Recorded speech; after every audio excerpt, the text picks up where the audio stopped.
queremos agradecer a presença de todos. Nós temos hoje um convidado na Católica, que é o professor Marcelo de Albuquerque de Mello, do IBMEC. Ele é professor do IBMEC Rio de Janeiro, graduou-se em Economia na PUC do Rio, onde também obteve o título de mestre. É doutor em Economia pela Universidade de Illinois, Urbana-Champaign. Lecionou nos departamentos de Economia da Universidade Americana na Virgínia e na PUC Rio. É especialista em macroeconomia, economia internacional, econometria e economia internacional. Então, agradecer a presença dele e seja bem-vindo.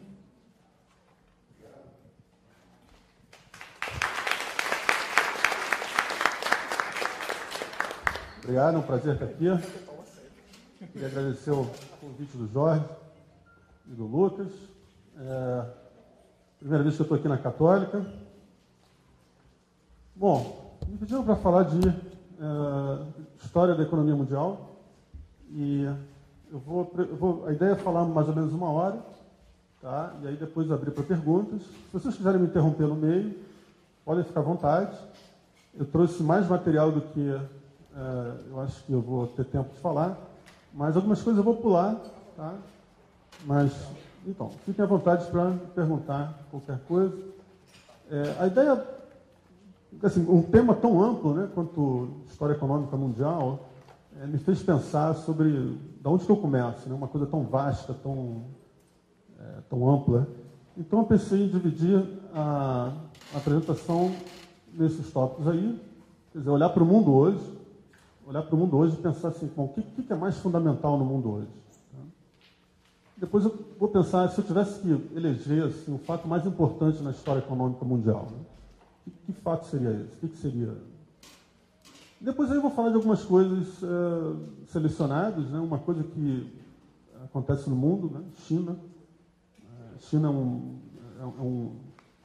é um país que tem 20% da população mundial, né? Está crescendo muito rapidamente, já está transformando aí as cadeias de oferta no mundo. Vou falar um pouquinho da gente, assim, por que a América Latina ficou para trás, tá? E vou falar também o que foi mais importante, né, aqui no século XXI e o que a gente aprendeu nessa aula de hoje.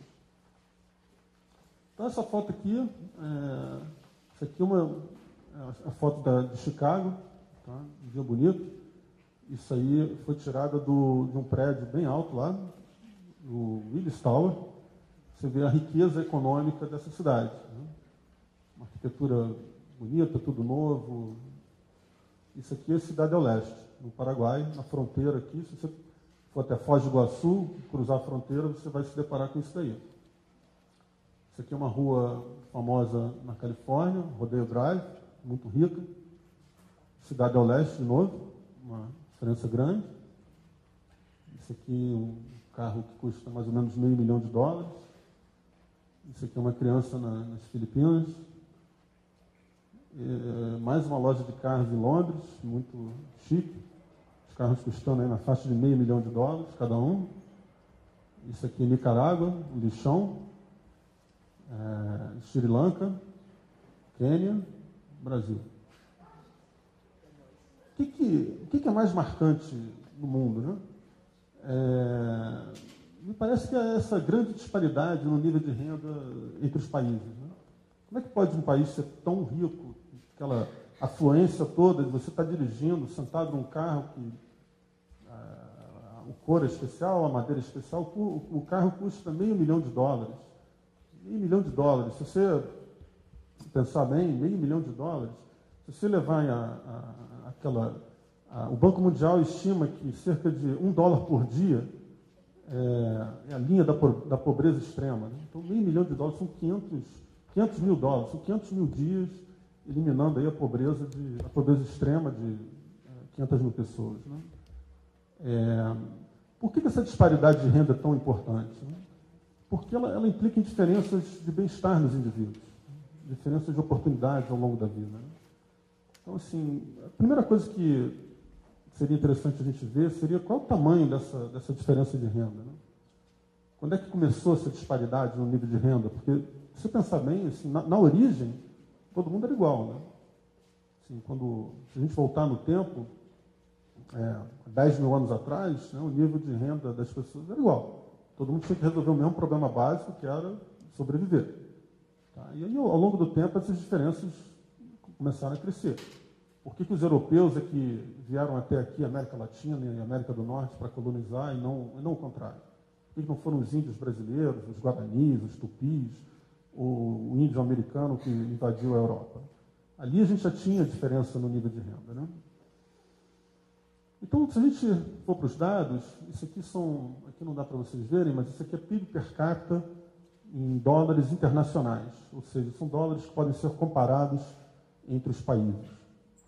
O que a gente vê, isso aqui é os Estados Unidos, tá, que é o país mais rico do mundo. Então, você vê que a renda per capita em 2010 era 42 mil dólares, que é cerca de 5 vezes a renda per capita brasileira, 6 vezes a renda per capita chinesa, 20 vezes a renda per capita da Índia, 15 vezes, né? E cerca de 20 vezes a renda per capita da Nigéria. Então, essas diferenças de renda são substanciais. A gente está falando de 20 vezes. Né? Um americano ganha, em média, 20 vezes o que um nigeriano ganha. Mesmo no Brasil, a gente está falando de 5 vezes per capita. Isso é muito. Se você consegue produzir uma unidade de PIB per capita, a sua contrapartida norte-americana produz 5 unidades de PIB per capita. É muita coisa. E a gente vê que mesmo em 1960 a gente já tinha uma diferença grande. Né? Um pouco menos do que aqui, mas você vê aqui 15 mil dólares contra, você vê, 7 vezes, né, a diferença de renda per capita. Aqui você vê que cerca de 15 vezes com a China, também com a Índia, a mesma coisa, e 10 vezes em relação à Nigéria. Né? Então, o que esse quadro mostra é isso. Você tem uma diferença de renda entre os países que é muito grande. Tá? Uma coisa que saltou aos olhos ali naquela tabela, né, que a China era muito pobre, mas cresceu rápido. Em 1950, muito pobre, hoje em dia já está quase no mesmo nível de renda per capita que o Brasil. Né? Então, vamos ver a trajetória econômica de alguns países de 1950 até 2011. Se a gente olhar aqui, o que a gente vê nesse gráfico aqui? Bom, isso aqui são os países ricos. Você vê que todos têm um comportamento mais ou menos parecido. Né? Essa curva aqui de cima, isso aqui é os Estados Unidos. Tá? Isso aqui é o log do PIB per capita. Tá? Então, o fato da inclinação da curva, dessas curvas aqui ter a mesma inclinação, significa que a taxa de crescimento desses países é a mesma. E você vê que os Estados Unidos é o líder, né? O país líder que está na fronteira da riqueza no mundo. Aí. E todos esses outros países aqui são os europeus, né? Aqui tem Austrália, Canadá, Espanha, França, Reino Unido. Então está todo mundo aqui no mesmo barco, vamos dizer assim. Né? Aqui são os outros países que de renda média. Então aqui, esse caso aqui é a Nigéria. Tá? Aqui você vê que ao longo do tempo, na verdade, piorou.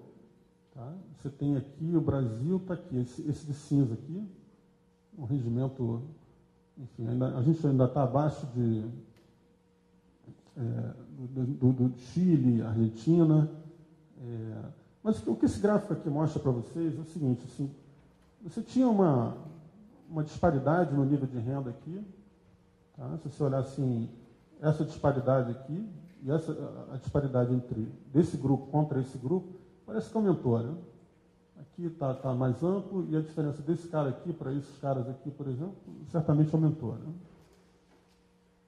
Então, vamos estender o período ainda mais, para ver se essa diferença no nível de renda ela vai mais para trás.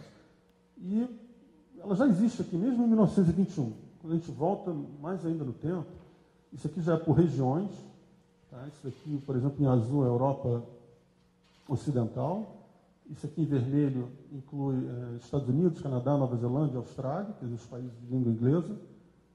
Você vê que aqui também é a dominância dos Estados Unidos. Quer dizer, o século XX foi um século americano. Né?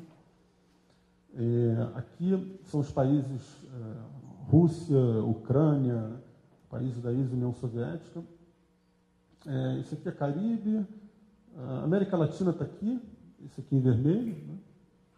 Não chega a ser nada animador. Temos aqui África e a Ásia melhorando rápido, né?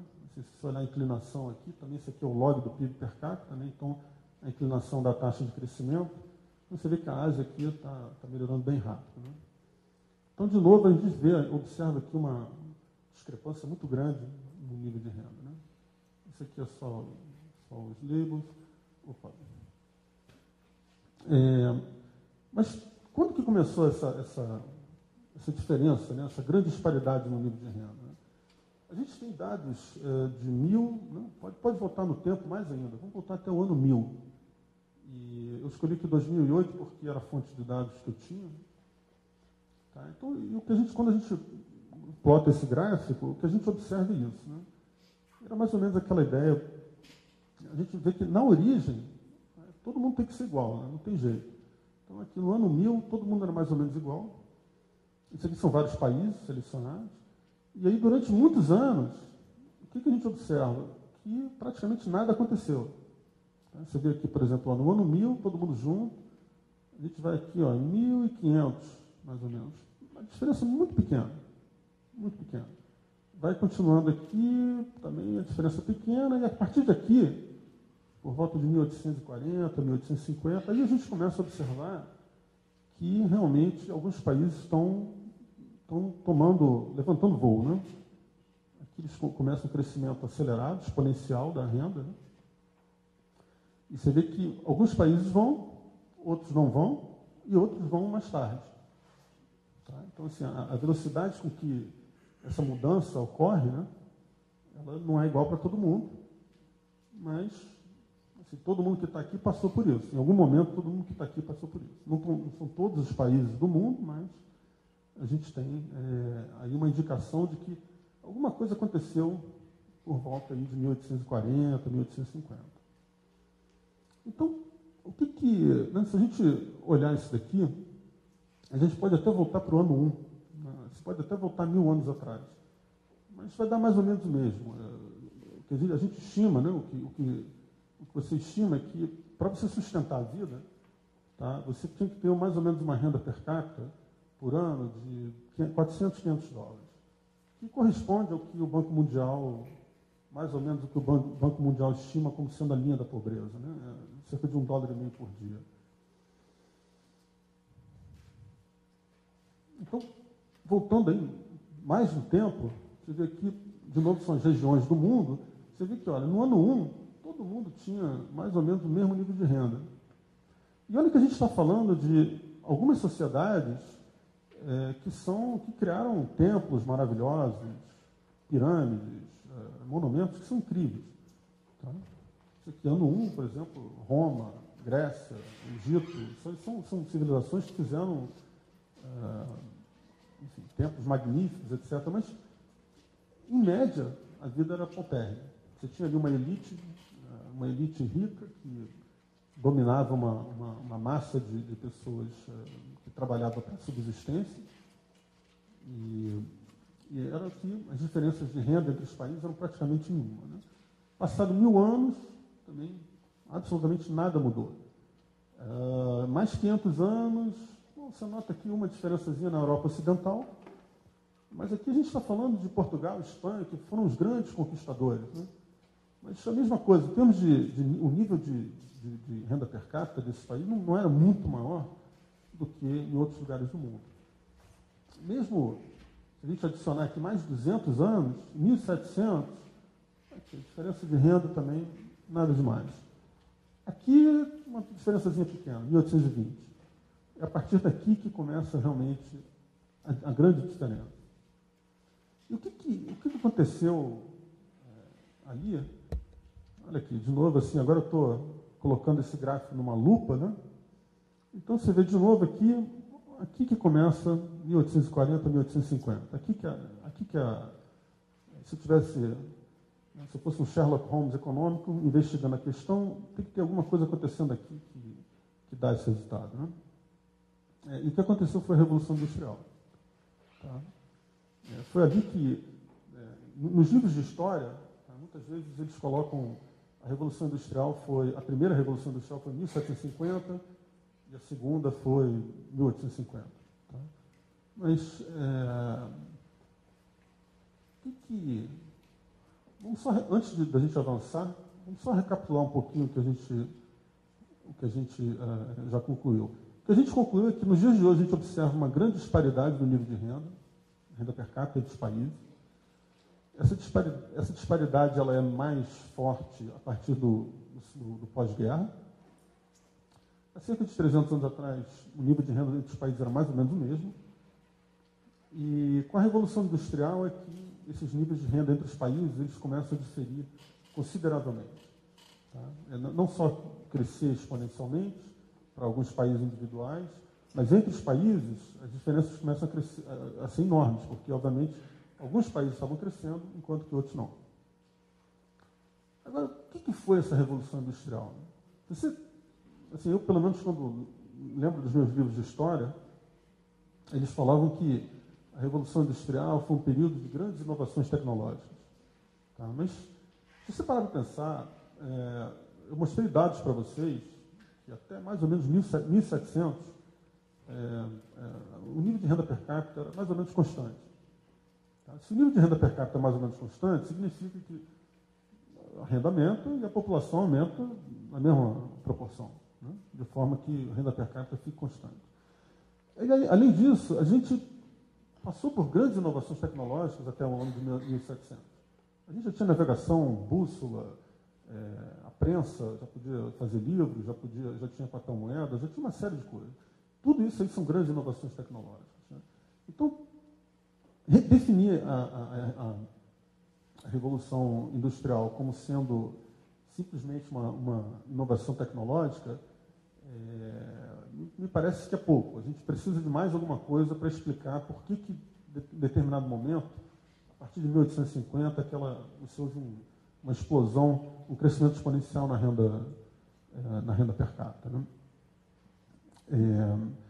Na verdade, a diferença é que, além dessas inovações tecnológicas, que aumentaram enormemente o nível de renda, também aconteceu a chamada transição demográfica. Tá? Houve uma queda na taxa de fertilidade. Então, agora as coisas fazem mais sentido, porque se eu tenho PIB dividido pela população, bom, se o PIB está crescendo exponencialmente e há uma queda na taxa de fertilidade, agora eu consigo explicar por que a renda per capita está aumentando. Tá? A ideia toda é que a Revolução Industrial ela é um separador de águas no mundo, tá? Na história do mundo. Né? Quando se deu essa Revolução Industrial, o mundo sai de um modelo malthusiano de crescimento. Né? O modelo malthusiano era o seguinte, assim, toda inovação tecnológica que gerava um aumento de renda, esse aumento de renda, ele essencialmente sustentava a população corrente. Então, esse era o modelo malthusiano. E com a Revolução Industrial, você não só teve a inovação tecnológica, mas também essa queda na fertilidade. E isso aí fez com que o modelo de crescimento deixasse de ser um modelo malthusiano para ser um modelo de crescimento neoclássico, onde a renda per capita realmente cresce ao longo do tempo e a renda cresce muito mais rápido do que a população. Isso fez com que o nível de bem-estar das pessoas, o nível de bens materiais per capita, crescesse exponencialmente.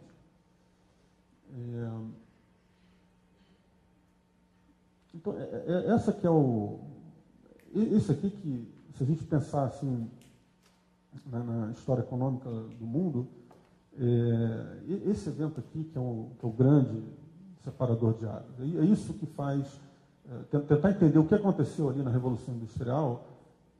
A gente consegue entender mais ou menos os dias de hoje e para onde a gente vai daqui, tá? Porque obviamente muitas pessoas, vocês às vezes veem certas previsões completamente caóticas, do tipo, alguém chega para você e fala assim, olha, mas a taxa de fertilidade num país pobre qualquer, sei lá, 5, 6 crianças por mulher em idade fértil. Obviamente, se você extrapolar esse número para frente, você vai concluir que os recursos naturais, água, terra, comida, É óbvio que isso vai acabar num tempo finito. Mas se essa história que eu estou contando para vocês, ela sugere algo diferente. Né? Se você olhar, por exemplo, a taxa de fertilidade no norte da Itália, em vários lugares na Alemanha, em vários lugares na Europa, e olha, até no Rio de Janeiro, no eixo Rio-São Paulo, a taxa de fertilidade ela já está no mínimo que é para reposição, ou até às vezes inferior. Tá? Então, algo sugere que essa história toda que a gente está vendo no mundo agora é um período de transição. Se você olhar aqui, isso aqui são dados de PIB, tá? Então isso é produto, né? Produto total. Tá? Isso aqui também do ano 1 até 2000. Né? Você vê aqui que nesse período todo aqui, a taxa de crescimento do produto é muito pequena. É uma taxa de crescimento baixíssima. Olha aqui, ó. Aqui, ó. Negativo, próxima de zero, próxima de zero, próxima de zero. Quer dizer, né, durante muito tempo, você tem essa taxa de crescimento muito pequena, e só a partir daqui, esse número aqui, 1,84, é a taxa de crescimento média nos últimos 80 anos, né, de 1820 até 1900. Tá? Então, é aqui que acontece realmente a diferença. Aqui, você pega o mundo, ele começa aqui, né? E você vê também as diferentes velocidades com que a Revolução Industrial vai atingindo determinados lugares no mundo. Né? Por exemplo, na Ásia, todo o crescimento ele vem mais aqui nos últimos 50 anos. Né? 5,5%, que é uma taxa bem alta. Isso daqui são dados de população. Também você vê que o crescimento populacional, né, durante muito tempo, ele foi praticamente zero, acompanhando exatamente o crescimento da renda. Que é a ideia do modelo malthusiano. Né? Olha aqui, ó. Na Europa Ocidental, em 1000 anos, a população foi praticamente constante. Tá? Então, a ideia é de que toda aquela inovação tecnológica, todo aquele acréscimo de renda só serviu para realmente sustentar a vida. E o crescimento populacional ele só começa a acontecer a partir daqui, dessa data aqui, que é 1850. Né? Você olha que levou 1.500 anos para a população na Europa dobrar de tamanho. 1.500 anos. Você vê, olha aqui, nesse período aqui, nos 50 anos, nesses últimos 50 anos, olha aqui, a população na África triplicou. Aqui, na Ásia, ela mais que dobrou, quase triplicou. Então, você vê que claramente a gente tem uma mudança de modelo. Né? Isso aqui é a taxa média de crescimento da população. Também você vê próxima de zero, e depois aqui que começa a crescer. Mas ainda assim, ela estabiliza. Né? Você vê isso aqui na Europa Ocidental, você vê que a taxa de crescimento da população é relativamente pequena. É a ideia da transição demográfica. Tá? Se você pensar bem, esse pessoal que é rico, né, tem mais possibilidade de ter filhos e criar filhos do que quem é pobre, que é a taxa de crescimento no resto do mundo. Mas, no entanto, eles escolhem não ter filho. Tá? Por que o sujeito no norte da Itália não quer ter filho, ou em algum lugar na Alemanha não quer ter filho? Tem que ter uma explicação para isso, mas essa é a ideia da transição demográfica. Então, essas tabelas todas, de novo, elas sugerem esse modelo malthusiano de crescimento, né? Em que toda essa melhoria no nível de renda é usada essencialmente para garantir a vida, a subsistência. Né? Esse processo de revolução industrial ele se iniciou na Europa Ocidental e foi, aos pouquinhos, se espalhando para o resto da Europa e depois para o resto do mundo, mas não em todos os lugares do mundo. Tá? Agora, a ideia é a seguinte: como é que... Eu estou falando de transição demográfica, mas o que é isso? Né? Como é que se deu isso? Por que a Revolução Industrial, como que ela afetou a taxa de fertilidade? Né? As pessoas por que elas não querem ter filho, né? Bom, na verdade, o que aconteceu é que você aumentou enormemente o retorno do investimento em capital humano. Tá? Se você pensar numa sociedade tradicional, agrícola, ter filho é mão de obra. Tá? Você tem filho e você bota ele para trabalhar na lavoura. Você não precisa educar ele, você não precisa levar ele para a faculdade, você não precisa pagar o curso de inglês, você não precisa fazer nada. Basta ele nascer com vida que ele vai ser mão de obra para você. Na cidade ninguém faz isso. Por quê? Porque é um trade-off entre quantidade e qualidade. Você pega, por exemplo, na cidade, o custo de você criar uma criança hoje em dia é enorme. Você quer investir nessa criança para que ela tenha qualificação, ela seja mão de obra qualificada para vender isso no mercado de trabalho. É isso. Vocês quando vão para a escola, vocês estão querendo algo de retorno. O curso de graduação, o objetivo do curso de graduação é o quê? É qualificar vocês para vocês venderem essa qualificação no mercado de trabalho. Então, tem que ter uma taxa de retorno envolvida. É mais ou menos isso que aconteceu. Tá? Então, obviamente, ao invés de ter 10 filhos, as pessoas preferem ter 2, investir fortemente nisso, pensando aí numa taxa de retorno. Então, bom, essa aqui é a história que eu estava falando das sociedades agrícolas. Né? E é isso que a gente observa. Né? Você vai em determinados lugares, a taxa de fertilidade já está abaixo de 2, que é mais ou menos a taxa de reposição. Bom, outro ponto que eu gostaria de falar é o que tem de especial na China, né? Bom, o que tem de especial na China é o tamanho dela. Tá? Isso, é 20% da população mundial, é uma economia que pode ter uma escala. Assim, a China recentemente virou a indústria manufatureira do mundo. A China, com a mão de obra a 50 centavos a hora, se tornou assim, imbatível na produção de bens, esses bens manufatureiros. Tá? E o que vai acontecer com a China? O que acontece com a China, de fato, afeta o mundo atualmente. Assim, afeta diretamente o Brasil. A China agora é um grande parceiro brasileiro. No período recente, aí, no século XXI, foi a grande responsável pela nossa melhora na conta corrente, nas contas externas. Mas o que aconteceu com a China? Bom, a China, na verdade, entre 1000 e 1500, era um país bastante desenvolvido. Né?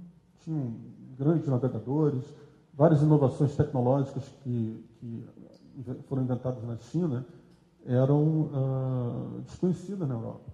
Tá? Pólvora, prensa, papel, bússola. Isso aí apareceu na China muito antes de aparecer na Europa. Mas o que aconteceu? Bom, briga, muita briga, tá? Briga pelo poder. A dinastia Ming, a dinastia Qing, que tomou o poder de forma violenta da dinastia Ming, muita briga, um processo de decadência econômica muito forte. E isso marca esse período chamado de a grande divergência. Né? Isso aí foi quando a China perdeu a briga econômica com a Europa Ocidental. Né? A Revolução Industrial não chegou lá, basicamente porque a China se trancou, ela se fechou completamente, não fazia comércio internacional com a Europa Ocidental. Esse fechamento das relações comerciais, assim, esse isolamento na China, causou um isolamento econômico, um atraso tecnológico. O século XIX foi bastante turbulento, né? As famosas guerras do ópio, brigas internas. E, além disso, mais instabilidade política no século XX e, logo no pós-guerra, no pós-segunda guerra, finalmente a República Popular da China foi fundada pelo Mao Zedong, que era o líder do Partido Comunista, e com ideias completamente equivocadas, né? Ideias comunistas, ele coletivizou a indústria e a agricultura, e isso aí foi uma catástrofe de proporções enormes, porque ele nessa ânsia de implementar uma economia comunista na China, em particular com esse programa, um grande passo, um grande pulo para frente, né, que queria fazer com que a China se tornasse uma economia moderna, mas com essas ideias comunistas. O que aconteceu foi que teve uma grande... muita gente morrendo de fome, porque a produção agrícola colapsou.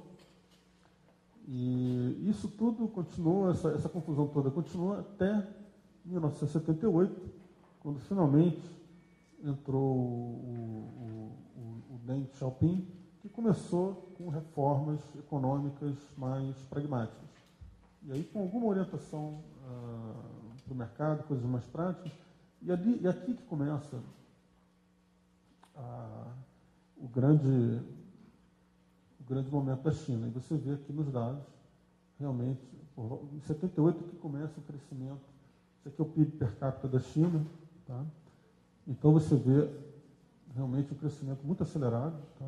Isso é claramente um crescimento exponencial. Para onde que isso vai? Tá? Vai continuar até o excedente. Deixa eu voltar aqui. Bom, esse processo chinês ele vai continuar até o excedente de mão de obra se encerrar, até você ter um ajuste na relação capital-produto, até investimento em capital humano chegar num nível ótimo, e depois a China vai virar uma economia como outra qualquer, outra economia rica. Tá? Por exemplo, como os Estados Unidos, como algum país europeu. Obviamente isso pode levar muitos anos, pode levar aí mais 30, 40, 50 anos, tá? Mas é um processo que é o caminho que eles estão indo.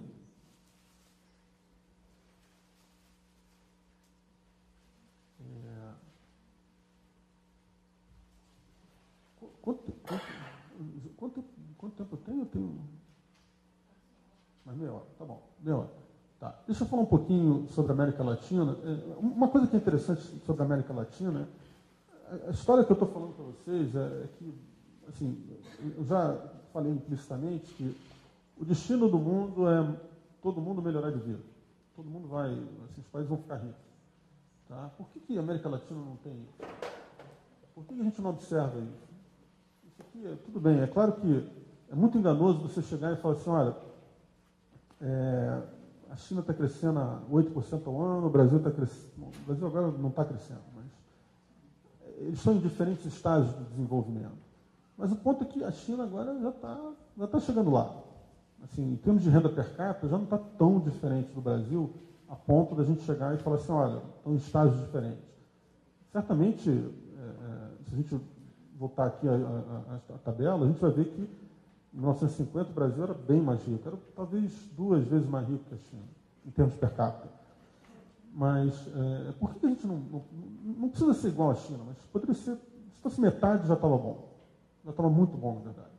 Por que isso? Né? O que aconteceu com a América Latina? A América Latina é um caso muito interessante, porque se você olhar o mundo ocidental, tá? Todo mundo é rico, menos a América Latina. Tá? A Europa Ocidental é muito rica, a América do Norte não se fala. Tá? Aí tem a América Latina que por algum motivo não deu certo. Então, o que aconteceu? Se a gente olhar para os dados, a América Latina aqui, para mim, é isso daqui. Tá?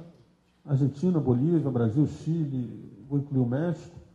Tá? Então, olhando para os dados, a gente vê o seguinte, teve um crescimento, a taxa de crescimento média isso aqui é a taxa de crescimento média do PIB per capita. Tá?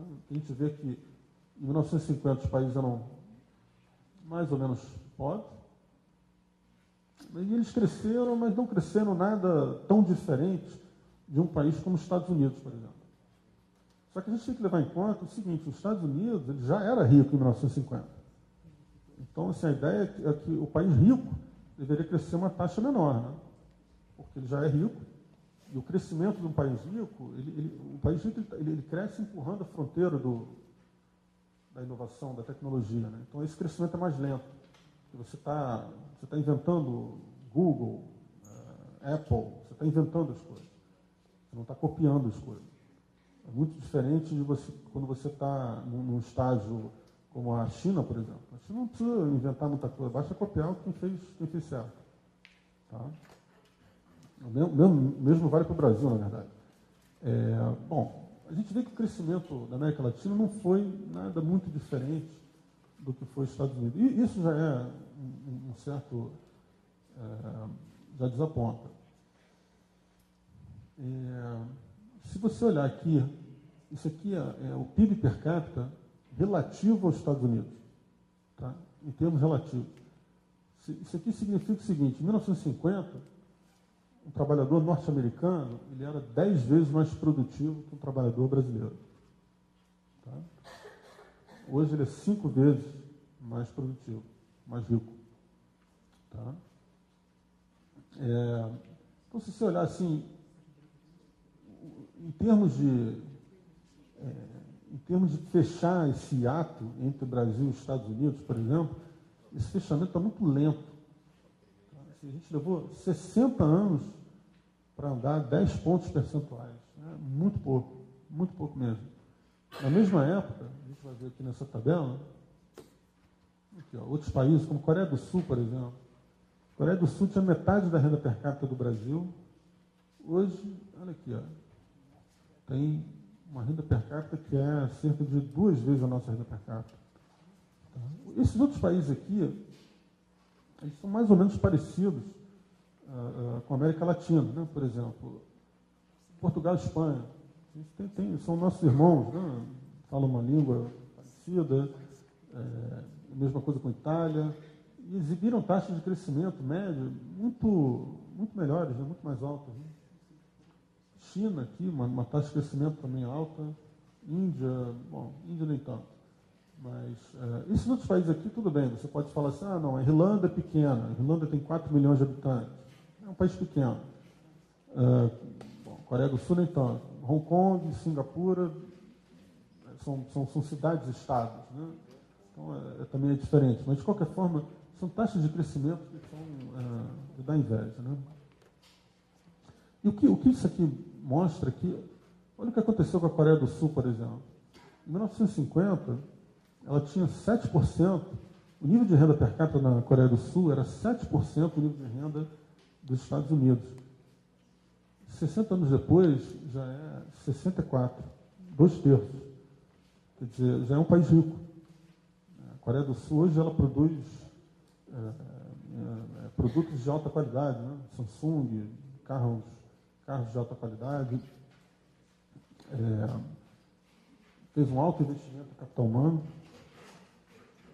Então, o que pode explicar essa diferença no PIB per capita no fator de 5? Isso é muita coisa, né? Bom, uma coisa que a gente pode fazer é decompor o PIB per capita. Então, eu vou pegar aqui o PIB, esse P aqui é a população. Então, eu vou decompor o PIB em 3 pedaços. Tá? Esse aqui é o PIB, eu vou dividir por NL, colocar NL aqui também no numerador. Então, o que eu tenho aqui? Isso aqui vai ser o PIB, N é o número de horas trabalhadas, tá? L é o número de trabalhadores, que obviamente é diferente da população. Né? Então, isso daqui vai me dar uma medida de produtividade, que é o PIB por homem-hora. Tá? Então, é quanto as unidades de PIB por hora de trabalho. Isso daqui é a proporção dos trabalhadores na população. Tá? Então, assim, se você tiver uma sociedade onde todo mundo se aposenta com 30 anos, isso aqui vai ser uma razão pequenininha. Tá? E N é o número de horas trabalhadas. Tá? Eu vou decompor isso e ver de onde está vindo essa diferença de um fator de 5. Né? Por que os caras são 5 vezes mais ricos que a gente? Né? Então, eu vou olhar para essa razão aqui. Né? Isso aqui vai ser o PIB, né, do Brasil ou de algum outro país qualquer. Isso aqui, o PIB per capita dos Estados Unidos. E ver de onde está vindo essa diferença. Então, olha só. Quando eu olho para horas trabalhadas, que eu observo? Que essa razão aqui está acima de 1.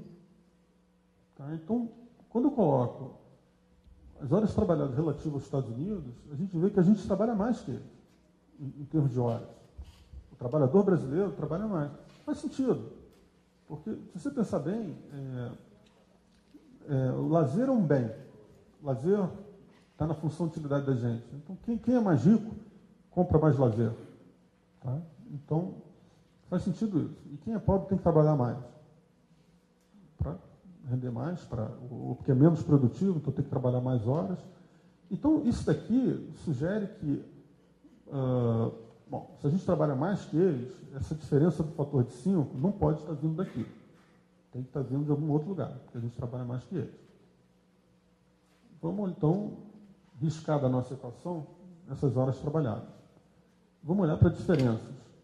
Aqui, no PIB por trabalhador e nessa razão de emprego aqui. Tá? Quando eu computo a razão de emprego, o que eu vejo? Eu vejo que, de fato, se você olhar aqui, olha,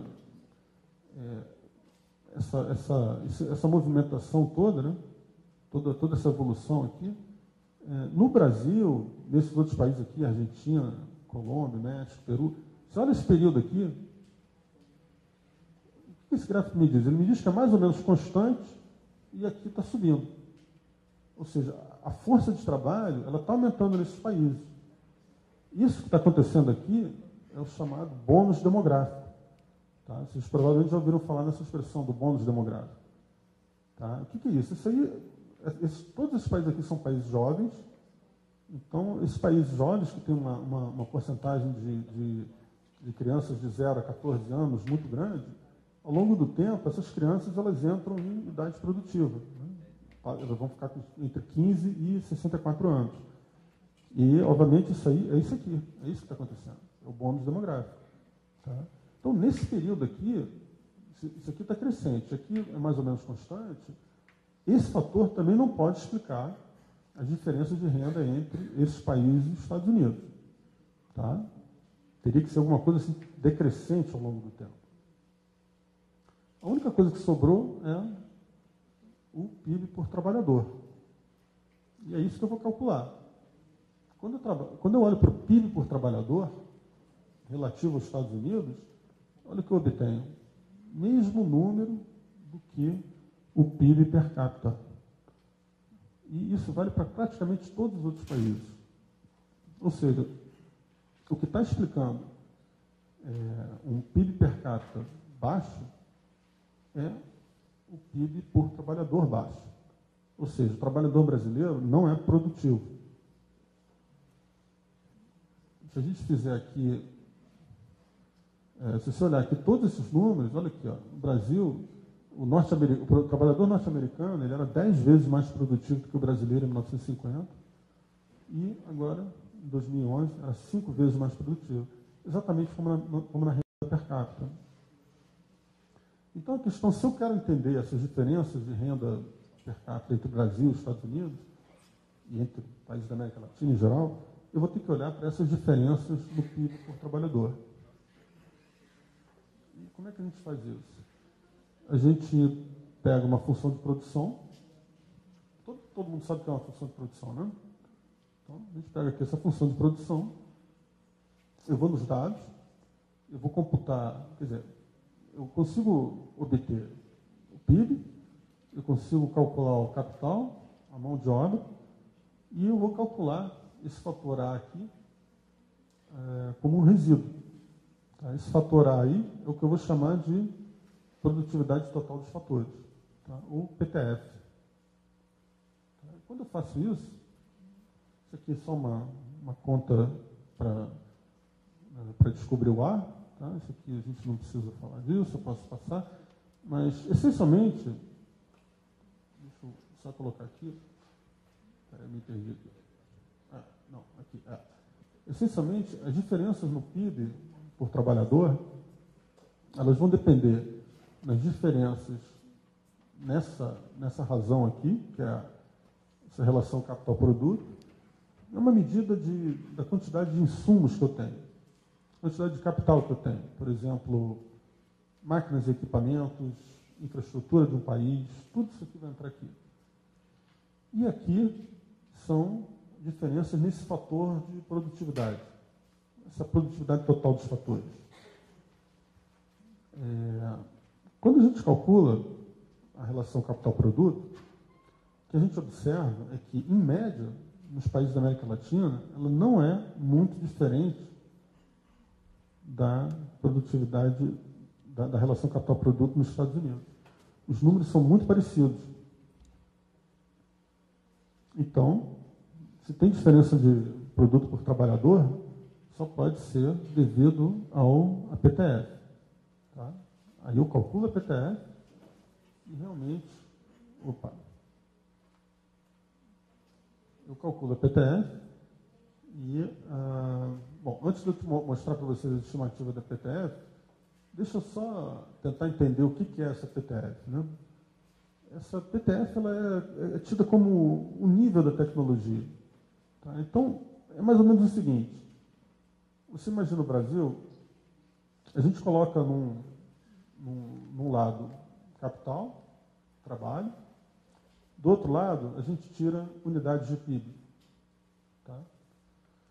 Essa PTF aqui, ela está falando o seguinte, que quando você faz a mesma coisa nos Estados Unidos, você bota a mesma quantidade de capital, a mesma quantidade de trabalho, você tira 5 unidades de PIB.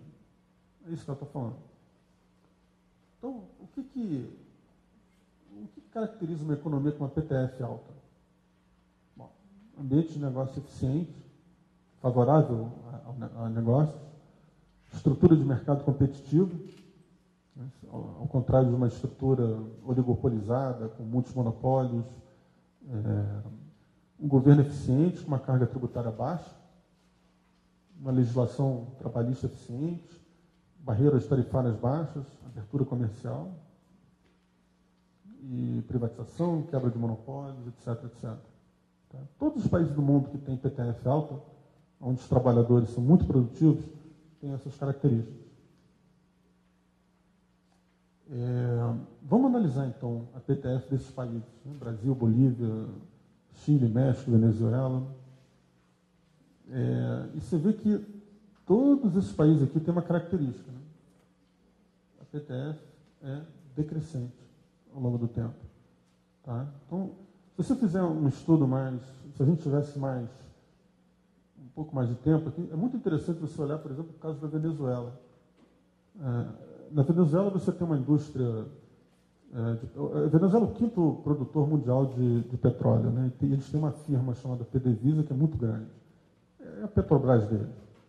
E a produtividade da PDVSA está intimamente ligada à produtividade total do país. Então, quando o governo intervém fortemente na PDVSA, a produtividade total na Venezuela cai muito. E isso aí afeta enormemente o nível de renda do país. Então, você olha aqui, olha o que aconteceu. A partir da década de 70, a PTF na América Latina, ela caiu muito. Tá? Você tem aqui, só no Chile, que ela é mais ou menos constante. O Chile é uma das histórias de sucesso da América Latina. Você tem aqui, essa curva aqui maior, mais grossa, é o Brasil. Né? Chegou num pico na década de 80 e depois desabou. E esse processo está indo em andamento. Então, só para recapitular aqui, a gente mostrou que o desempenho econômico da América Latina é medíocre. Tá? A gente mostrou que a queda no PIB per capita se deve à queda na produtividade do trabalhador e que essa queda na produtividade do trabalhador se deve à queda na PTF. Eu vou ter que pular essa parte de capital humano, tá? Mas só para mostrar um gráfico aqui, todos esses resultados que eu falei com relação à América Latina também vale se eu incluir capital humano nessa história. Tá? Capital humano na América Latina está melhorando, mas tem aí 2 problemas. Né? O primeiro problema é o seguinte, isso aqui é a linha do Brasil. Né? Ainda é muito baixo e a qualidade é muito ruim. Tá? Então, por mais que você esteja melhorando, né?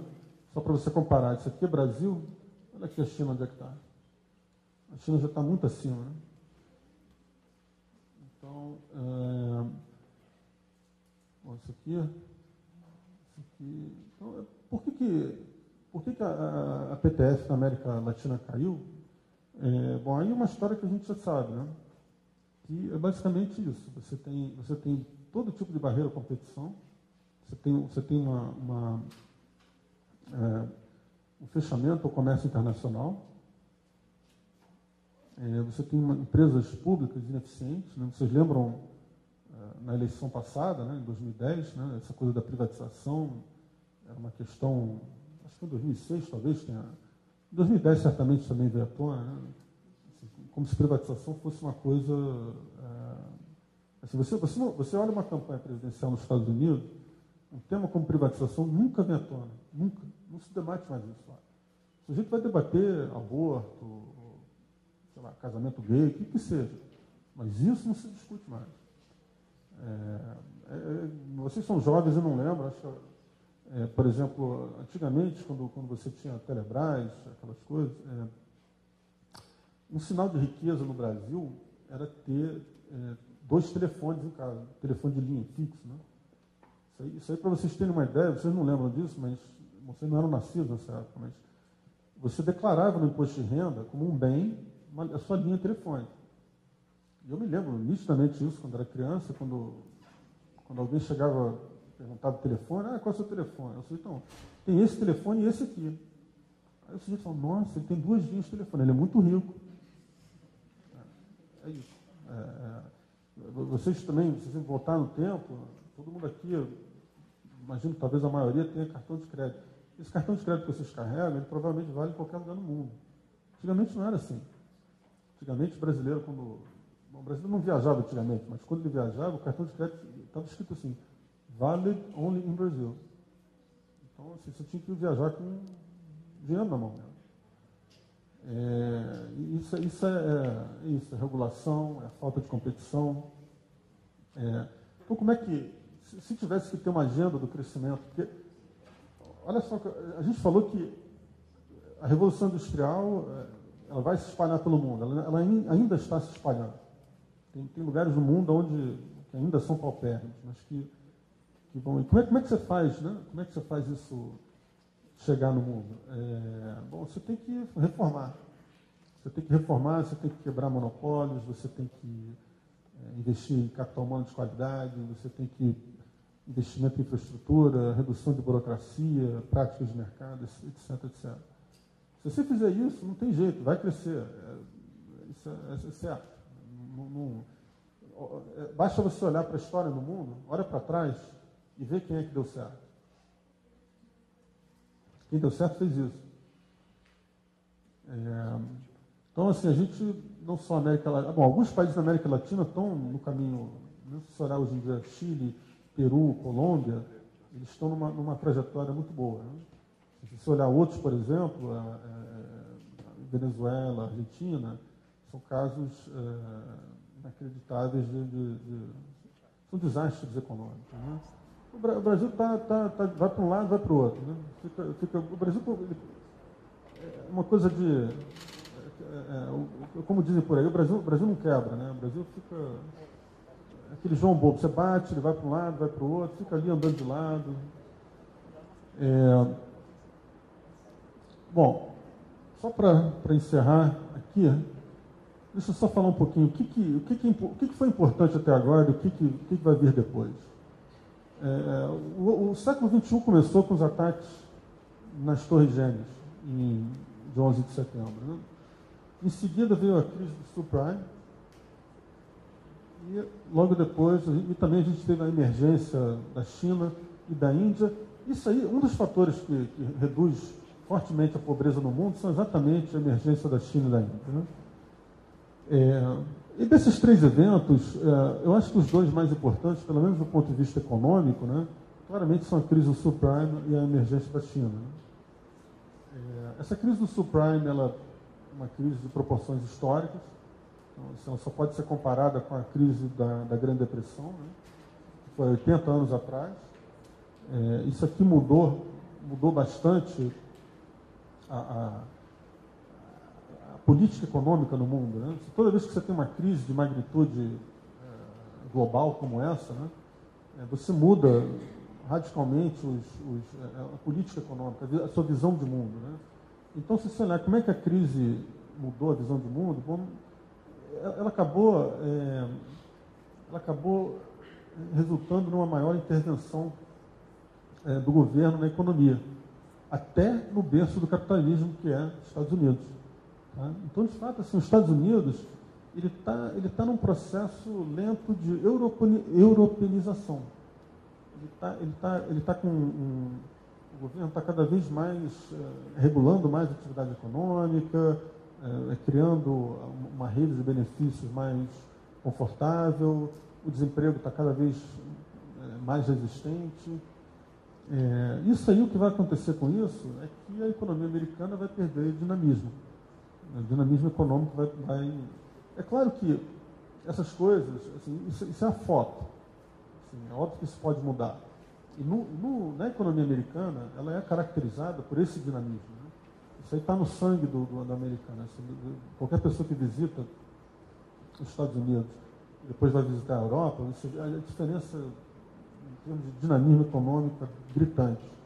Então, mas no momento, a economia americana está flertando com essas políticas econômicas lá Europa. China, o que vai acontecer? Vai continuar crescendo até o momento que esse superávit de mão de obra vai acabar, ou algum problema ambiental vai ficar realmente insuperável, e aí ela vai, eventualmente, cada vez mais se transformar num país como os Estados Unidos, por exemplo.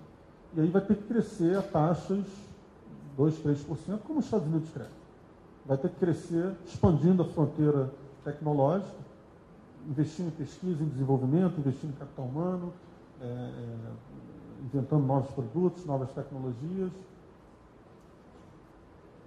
E, mais no que a gente discutiu, a mensagem final é a seguinte: uma coisa que foi muito alardeada aí, né, nessa campanha, negócio de redução de pobreza, isso está acontecendo no mundo inteiro. A redução de pobreza é uma coisa que está acontecendo no mundo inteiro. Isso aí, assim, ainda são as vibrações aí da onda da Revolução Industrial. Isso vai chegar, vai pegar a Ásia, vai pegar a África, em velocidades diferentes, em tempos diferentes, mas vão pegar as pessoas. Né? Essa crise do subprime, também, que foi um outro evento grande, ela causou uma maior intervenção do governo na economia. Isso é muito verdade na Europa, nos Estados Unidos, certamente é verdade no Brasil, e a gente já está vivendo aí as consequências dessa intervenção do governo. Tá? De novo, essa história toda que a gente contou de crescimento aqui, você olha para trás, o que o governo fez para essas economias crescerem? Não muito. Eles simplesmente deixaram a atividade econômica fazer o seu trabalho. Eles proveram o quê? Bens públicos. Regras do jogo que são estáveis, segurança nacional, sistema de crédito, sistema judiciário, esse tipo de coisa. Regular a atividade econômica certamente não foi uma boa ideia. E chegamos ao final, então. Obrigado.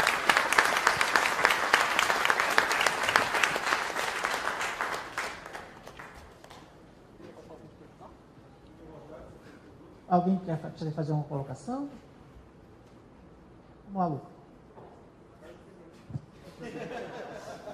Vou me lembrar disso.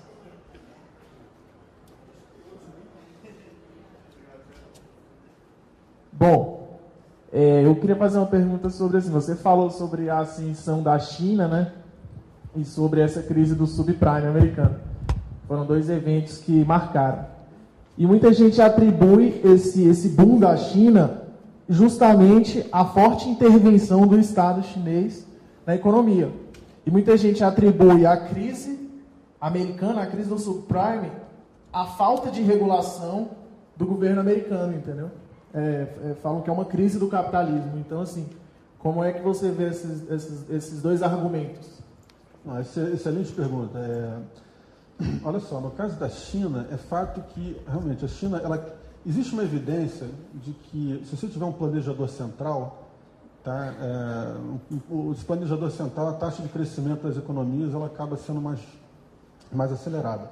De fato, existe uma relação negativa entre taxa de crescimento e democracia. O que acontece é o seguinte: o sistema político autoritário, que é exclusivo, tá, o sistema político, para ser estável, ele tem que ser inclusivo.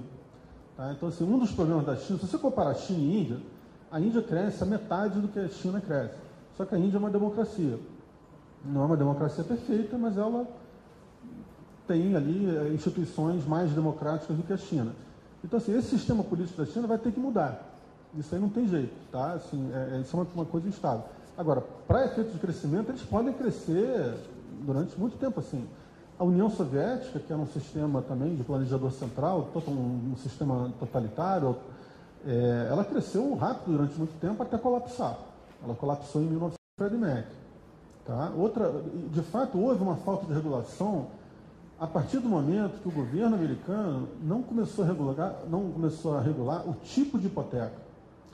Mas veja bem, esse tipo de hipoteca não foi regulado em parte porque havia um interesse implícito do governo americano em prover casas para todo mundo, para que eles pudessem fazer parte do American Dream.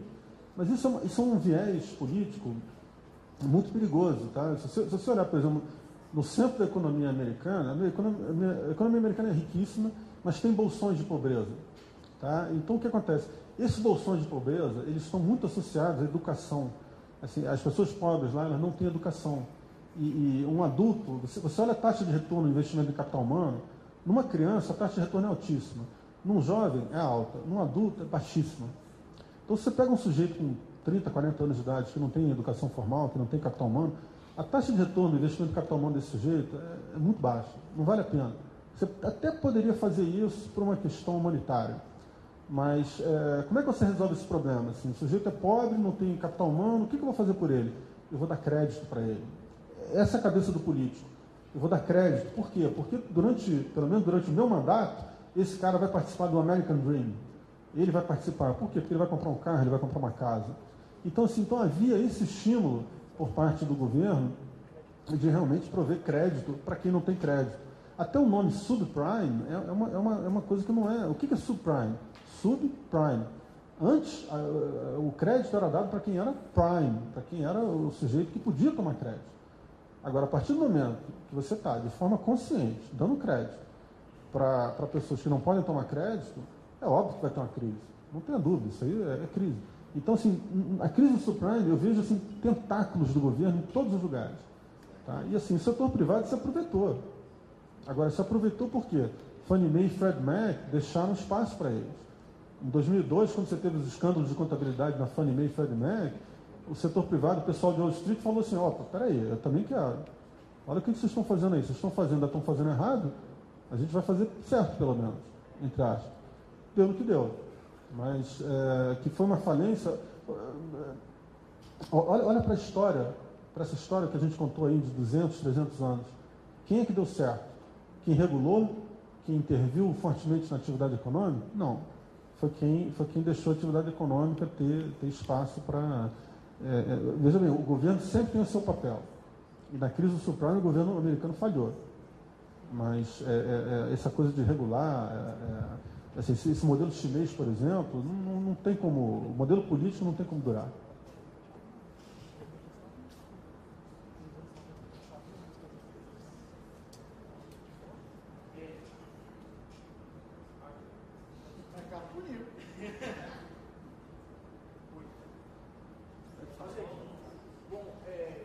Você citou que a sociedade americana ela está cada vez se organizando, cada vez tendo mais esse estado de bem-estar social. Então, assim, quais são as consequências desse estado de bem-estar social para os Estados Unidos?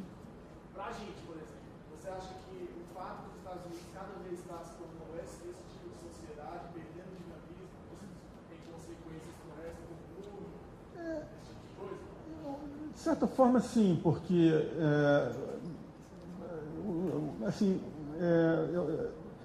é bom você ter bons exemplos, entendeu?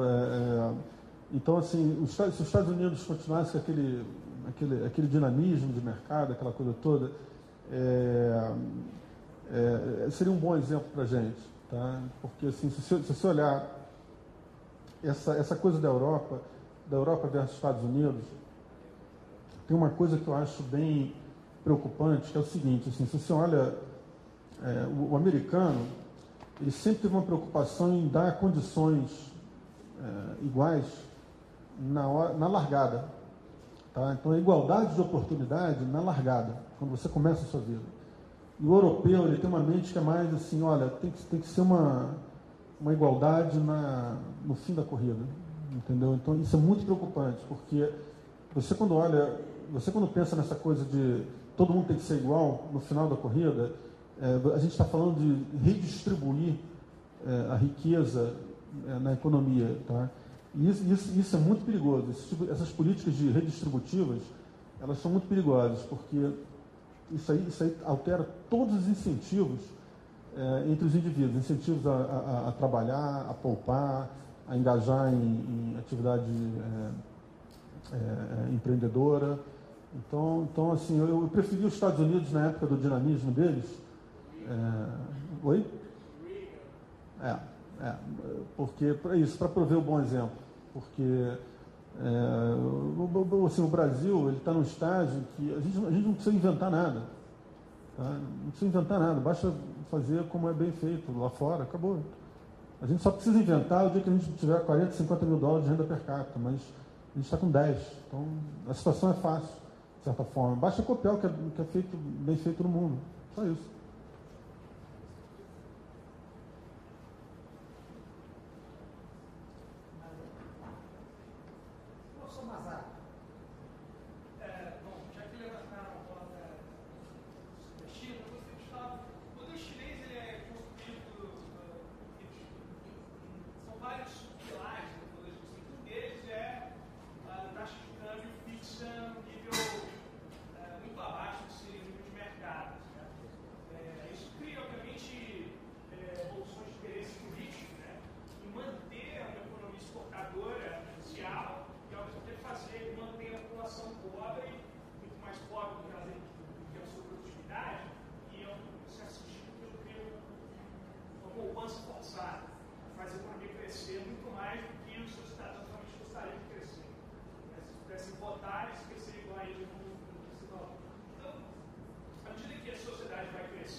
gerada da China. Será que você concorda com essa visão?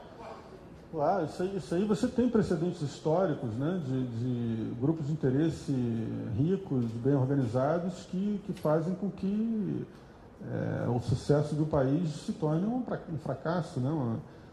Você estava falando, me veio à cabeça Veneza. Né? Veneza, que eram grandes, enfim, uma sociedade riquíssima, né? Grandes navegadores, grandes comerciantes, que acabou. Aquilo ali foi mais ou menos isso, né? Comerciantes ricos que começaram a criar barreiras a mudanças, sem dúvida, assim, esse regime autoritário da China, uma transição política lá pode ser desordenada. Se for desordenada, a gente pode ter realmente repercussão no mundo, sem dúvida. Acho que o grande medo dos políticos chineses é esse, né? De uma transição desordenada para um outro sistema.